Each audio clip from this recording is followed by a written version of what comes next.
It's week 4 of self-isolation. You haven't seen your family members in days, but you're not worried. You can easily locate them by their distinctive odor. Your partner, a whiff of slightly fermented blue cheese Doritos, red wine, and sweat. The kids, bear paws, goldfish, and ozone from overworked electronics. The house has become a series of lab experiments, each room cultivating its own biosphere. The food stains on your clothing were given name weeks ago, and one of them keeps smiling at you every time you bend your knee. The last time you heard the shower turn on was when your partner announced they were going out to stock up on booze for the next month, for the 3rd time that week.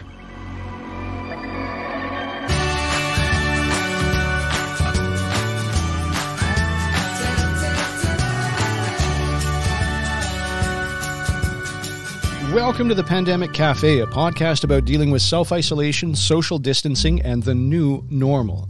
My name is Rug Thompson, and I'm going to be hosting the show. Each episode, I'll be talking to someone new, sharing ideas and insights about what's happening with the world, and more importantly, our lives on a day-to-day basis.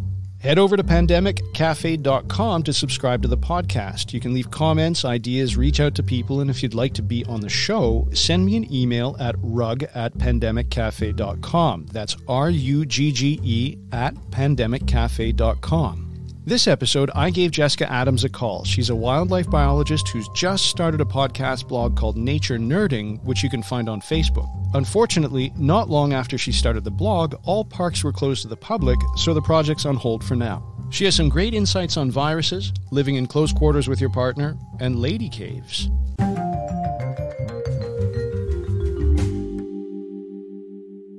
So how you doing? I'm doing well. I'm going on week 3 of being home because everything shut down for me the minute schools closed. Okay, so you were teaching?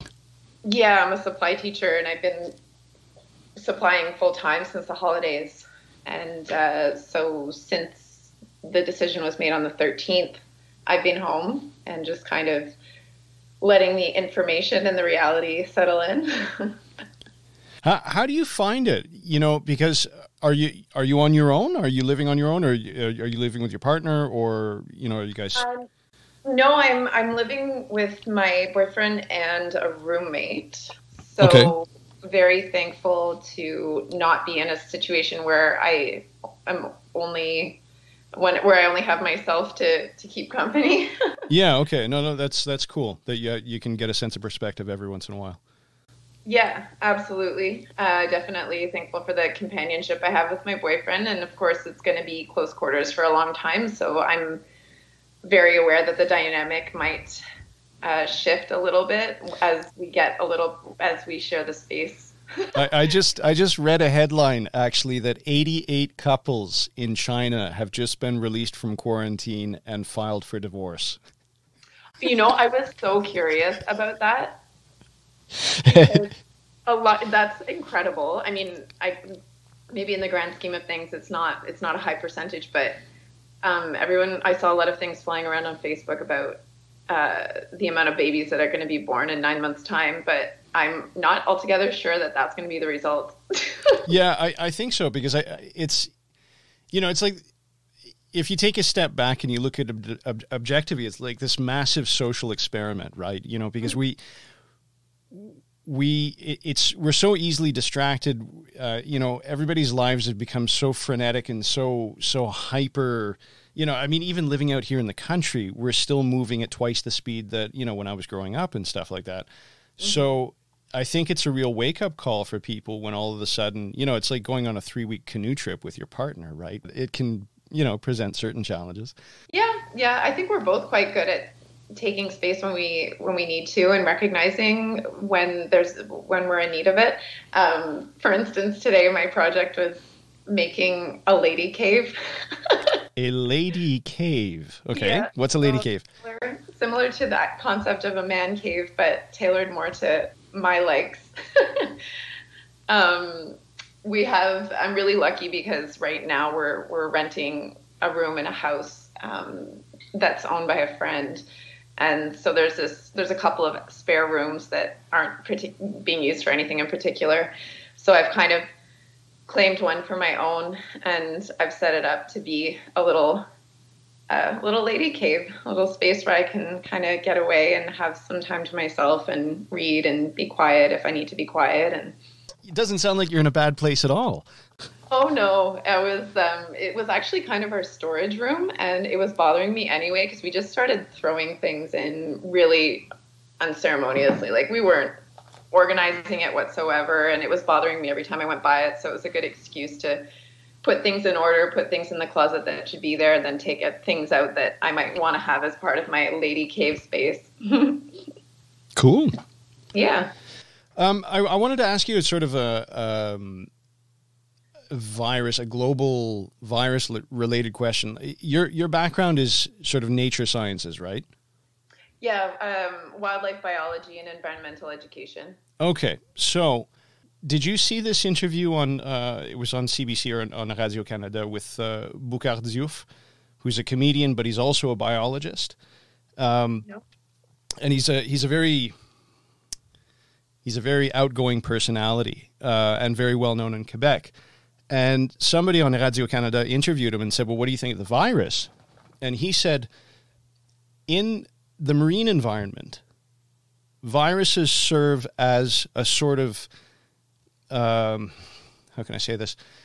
They tend to, when there's one species that becomes over-dominant, they tend to start running into viruses, which then regulate them. You know, so if there's something that's really throwing the ecosystem out of whack completely, all of a sudden these viruses will pop up and just sort of knock everything back to a manageable level.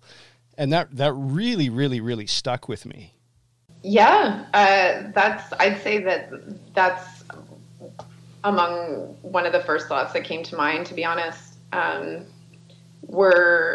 We've had this tendency to think that we're beyond a lot of things and that we're capable of overcoming a lot of things. And I think that that's a good way to think for the most part. But I think that this is a very humbling example of how we've probably pushed it in many ways, with population being one of them. Our impact is, it's undeniable, our impact on the natural world, on the world around us.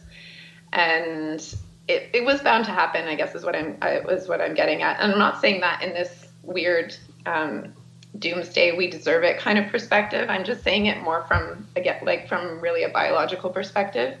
We can't live on top of each other and frequent places in large numbers and expect that nothing will be communicated between us at some point, virus, bacteria, whatever. So I think it's just, I don't know, that's kind of my perspective on it. That being said, I think it's really interesting that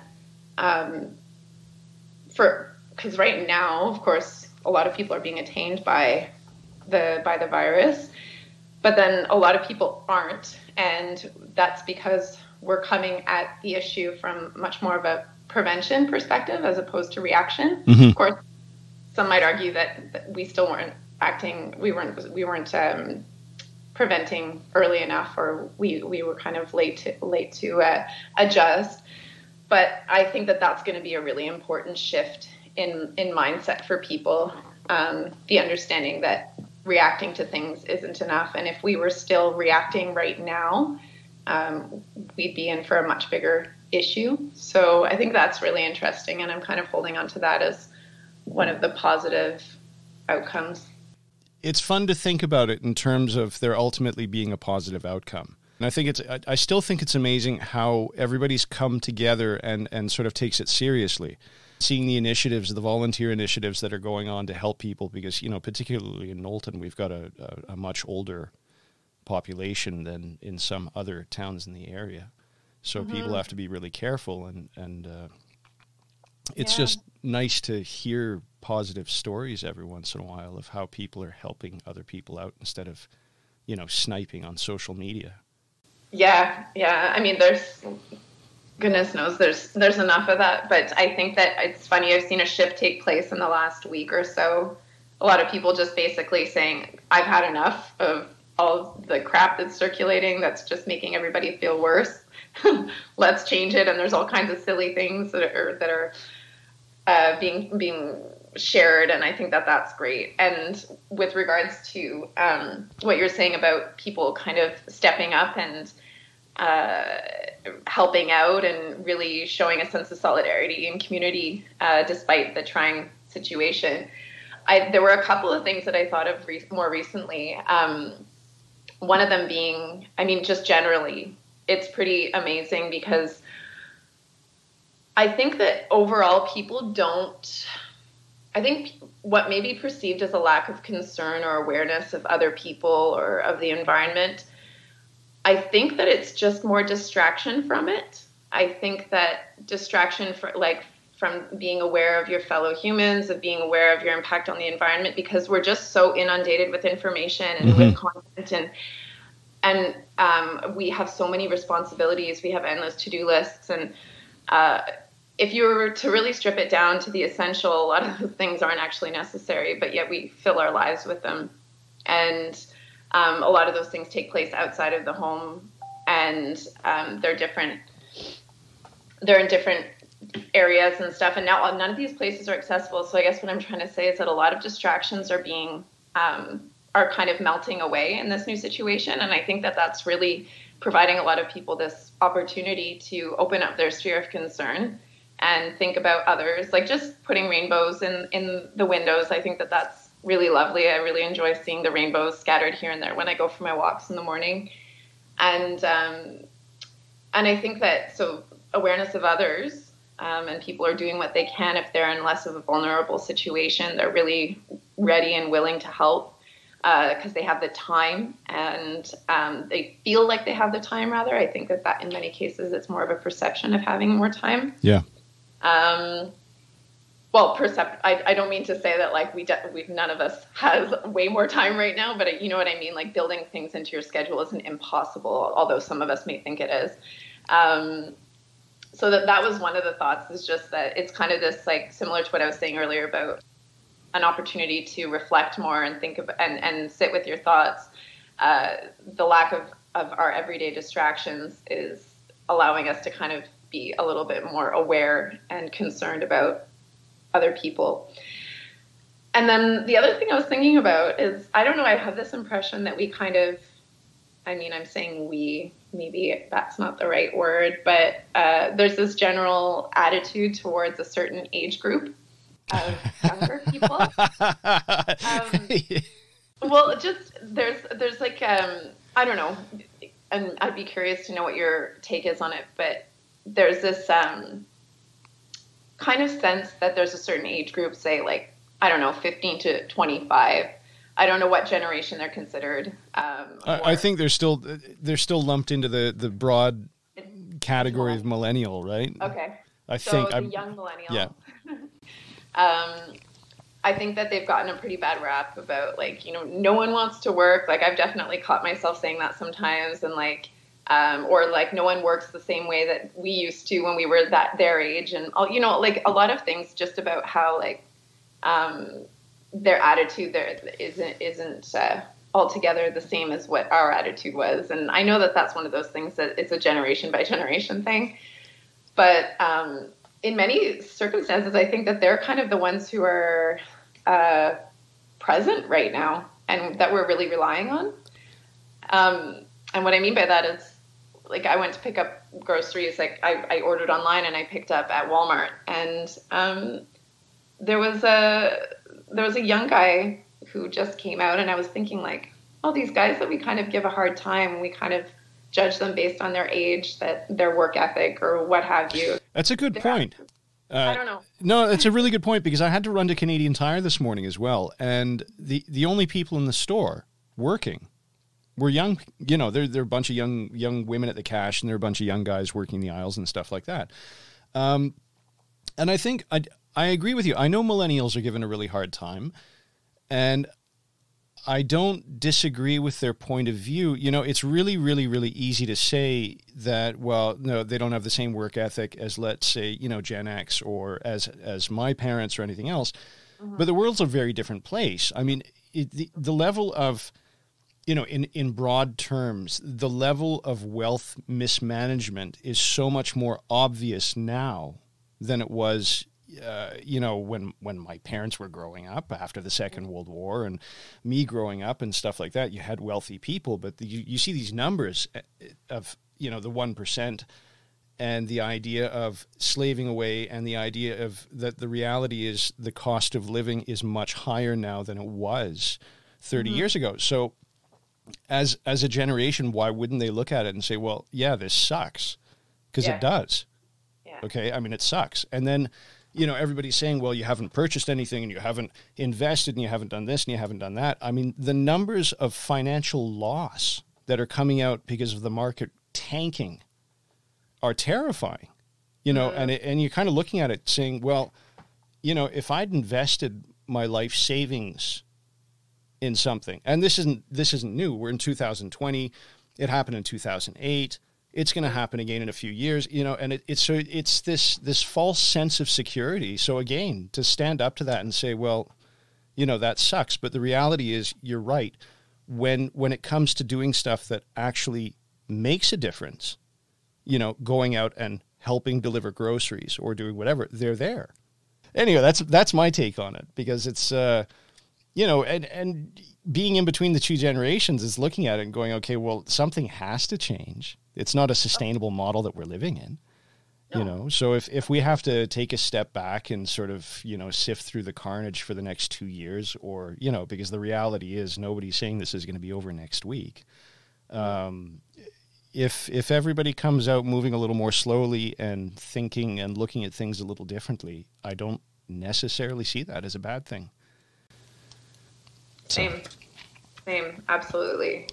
And I don't necessarily think that that's something that would take place if we were talking just a pause of a month, but it doesn't really look like it's going to be just a month. And so while it may be this catastrophe for some people and businesses and stuff, I'm definitely not discounting the importance of that. But I think the more time we have to sit with it, the deeper it'll sink in. Yeah, and actually give people a chance to change, or to, give that generation of the younger millennials the foothold they need to, affect real social change. It's a really interesting thought, because I can sometimes be a little bit, I don't know what the right word is.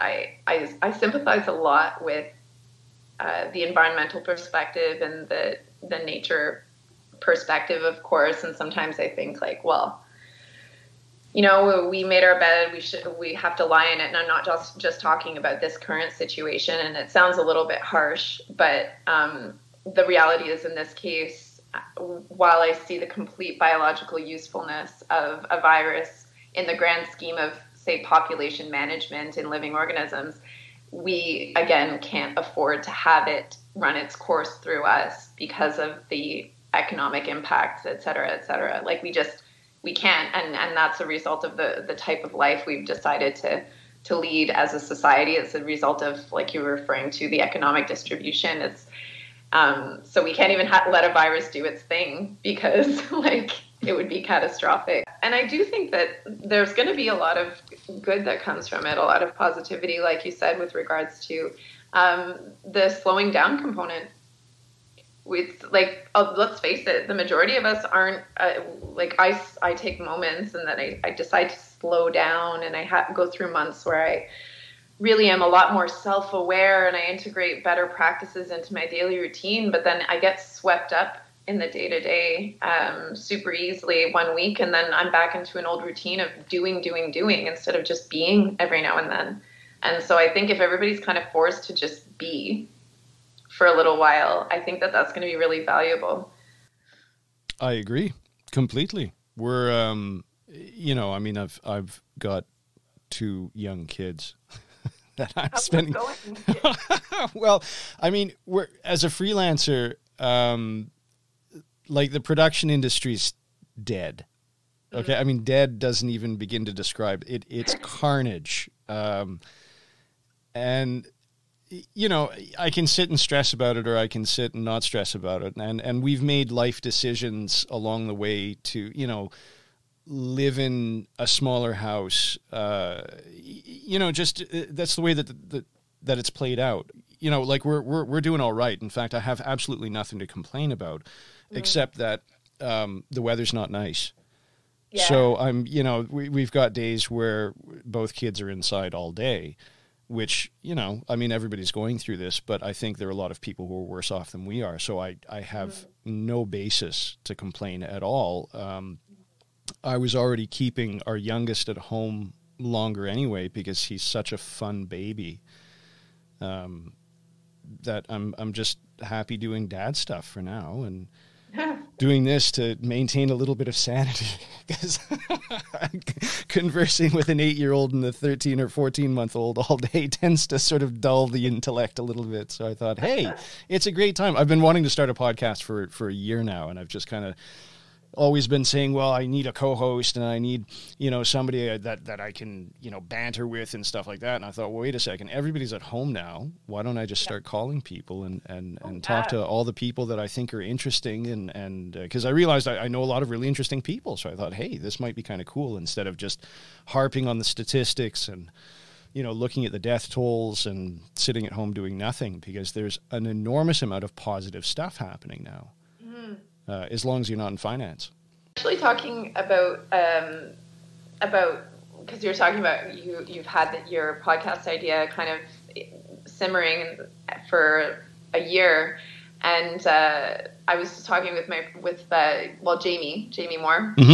Right when kind of things really started to settle in, and we started to realize, like, oh, we're going to be home for quite some time. We're going to have a lot more time on our hands. And my immediate thought wasn't like, oh man, what am I going to do? It was more like, oh, those things that I've been wanting to do forever, I can actually do them now. Yep. Like I can, and I don't have to adhere to a super rigid schedule to fit them into my existing routine. I can really just like carve out a chunk every day. And it's so liberating, and it feels amazing to be creative without this sense of having a deadline, just so that like I can get everything else done. Exactly. So that's been like really personally a huge positive component. Because you just started nature nerding, right? Yeah. So you're on episode 2, and then the government shuts you down. Well, kind of. I wanted to do this silly video about how the government shut us down, but I just kind of was like, okay, well, I did my 5 intro videos, and I really just, because I'm the type of person who will sit and say, okay, I've got an idea, but here are all the other things I have to do before I can start working on that idea, or until I start just going for it. And oftentimes I'll say, well, like, I need to do this course, or I need to read this book, or all these basically things that are going to make me more credible, more proficient, more capable, whatever. Sure. Like, so I'm always just basically saying, no, you're not ready, you're not ready, you're not ready. And so in this case, it was just like, you know what? No, I'm just going to go for it. And the videos are a little all over the place. Well, a little, not that bad, but and I'm by no means a filmmaker. You don't need to be. Being a filmmaker or being a sound person or being anything else has absolutely nothing to do with creating compelling content. Okay? This is the age of social media. Is people will want to like, I'm going to go check out Jessica's blog or podcast because she's got something interesting to say, and she says it in a way that I can relate to. So there's an enormous amount of liberty in just saying, okay, we all love reading, we all love learning things, we all are intelligent people that are capable of absorbing information, and you have the background in it, so why not go for it? And over the course of it, you develop your credibility as being the person who's standing up and talking about it. I'm not sure if that makes any sense to you at all, but it's just I'm trying to encourage you in a way that, because it's really, really easy to get hung up, and because I do the same thing all the time. I've got probably 80 projects that I haven't started because I'm like, I'm not really that kind of, I'm not that guy. I'm the guy who does this, and I'm the guy who, makes videos. I don't do podcasts. I do videos. but now I'm doing a podcast. What's the expression? Be brave enough to suck at something new? Yeah. And, you know, with regards to any kind of creative endeavor, I think it was only 1 week's time, but I was pretty full on with it, with making the videos. And I think what I realized most of all is that, and it kind of ties in with what you were saying about the minute you become an expert in something, your kind of perspective shifts, or the way that you deliver information shifts. And I think that I've always come at things from when I'm speaking to someone, or I'm communicating with someone, or teaching.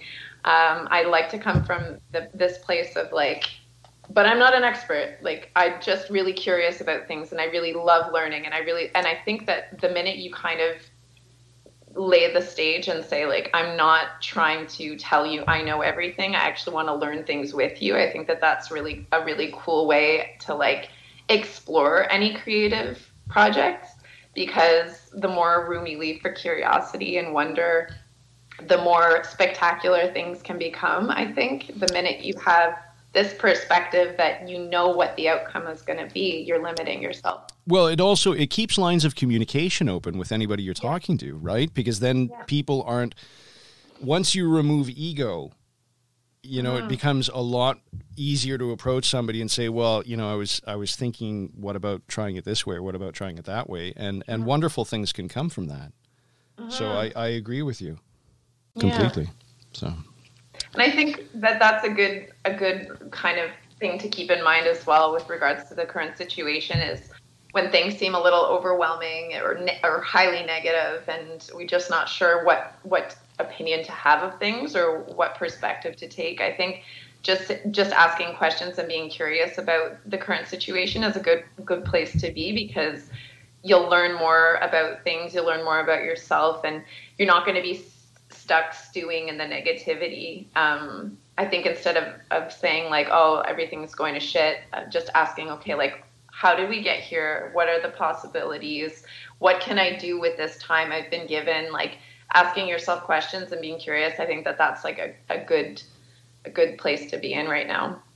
Keeping a sense of perspective is the real point of this, because it's helping me keep a sense of perspective. Because again, we don't realize it, but with young kids, you know, yeah, they'll get over it, but at the same time, I sense the anxiety, not necessarily in the baby, but, you know, 8 years old is a very curious age, and you understand, but you don't necessarily know how to ask the right questions. And we get carried away. You know, we get into these discussions, and it's like, wow, you know, 1,000 people died in Italy yesterday kind of thing. And your kid's looking at you going, is there a war on? You know, like, what is this? Is it going to affect us? What about my grandmother, my grandfather?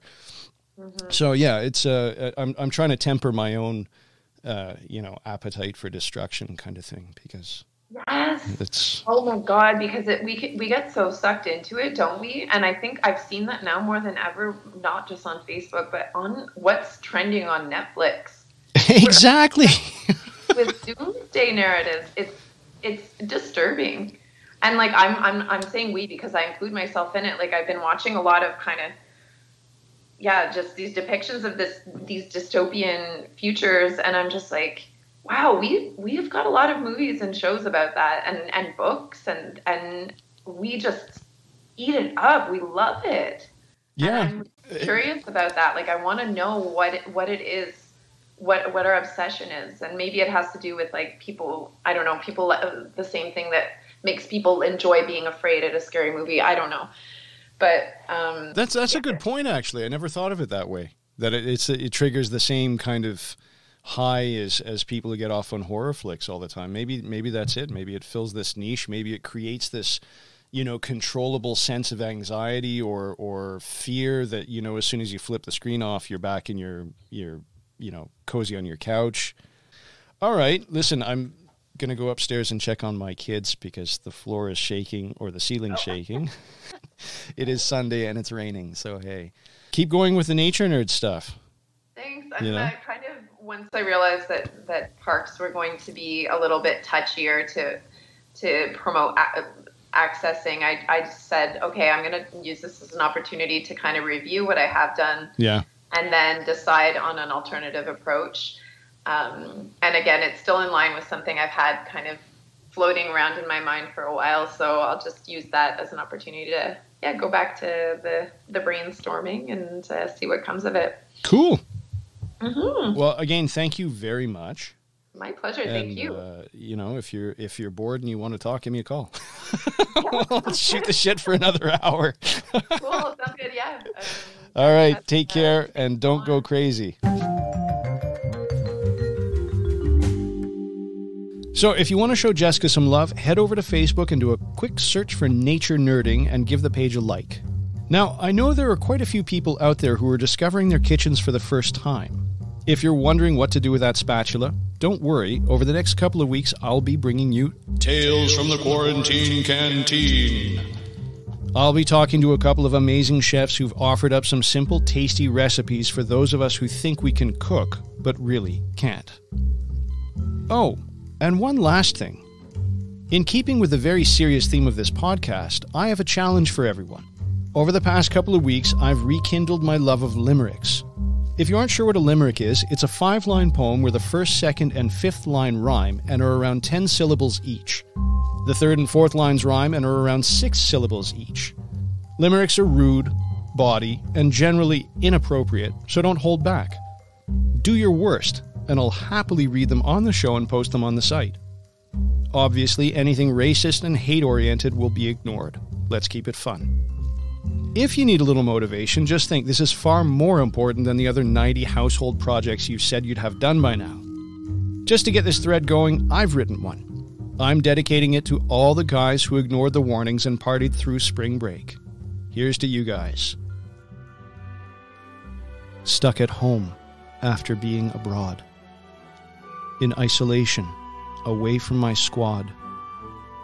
Feeling a little too frisky after a bottle of whiskey. I'm excited the cat's being declawed. Stay sane, everyone.